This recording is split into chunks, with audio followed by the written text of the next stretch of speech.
Hello guys, நம்ம இப்போ என்ன பார்க்க போகிறோன்னா queen versus pawn and 7th rank or 2nd rank. இப்போ வந்து பிளாக் ப்ரொமோட் பண்ண போகிறாங்க. இப்போ நீங்கள் நினைப்பீங்க இது வந்து ஒயிட் ஜெயிச்சர்லாம் நினைப்பீங்க. ஆனால் வந்து இப்போ வந்து பிளாக்குக்கு ஒரு சூப்பரான ரிசோர்ஸ் இருக்குது. அது உங்களுக்கு நான் காட்டுறேன். ரேசிங் போர்டை ஃப்ளிப் பண்ணிக்கிறேன். ஃபஸ்ட்டு வந்து அவங்க வந்து G2 போடலாம். இப்போ வந்து பான் குயினுங்க ஹலோ பண்ணுற மாதிரி.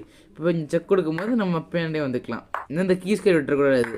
இங்கே மாதிரி போகிற மாதிரி இருந்துச்சுன்னா இந்த மாதிரி போய் கீஸ் கயிறு நம்ம விட்டுற மாதிரி ஆயிரும். கீஸ் கயிறு நம்ம விட்டு போயிடும். ஸோ கீஸ் கயிறு நம்மளே ஃபாலோ பண்ணுறது தான். ஸோ பின் பண்ணாங்கன்னா வந்து இங்கே மாதிரி போகலாம். இன்னமும் இதுக்கு ஐயோ பானை விட்டான்னு பார்த்தா ஸ்டேல்மேட் ஆயிரும். அதனால தான் எப்போவுமே இந்த பானை வந்து ஏன் வந்து இந்த பான் இருக்கும் போது ஏன் வந்து ஒயிட்டில் ஜெயிக்க முடியாது, இந்த காரணத்தால தான். இந்த ஸ்டேல்மேட் இருக்கு அவங்க ஆடலாம்.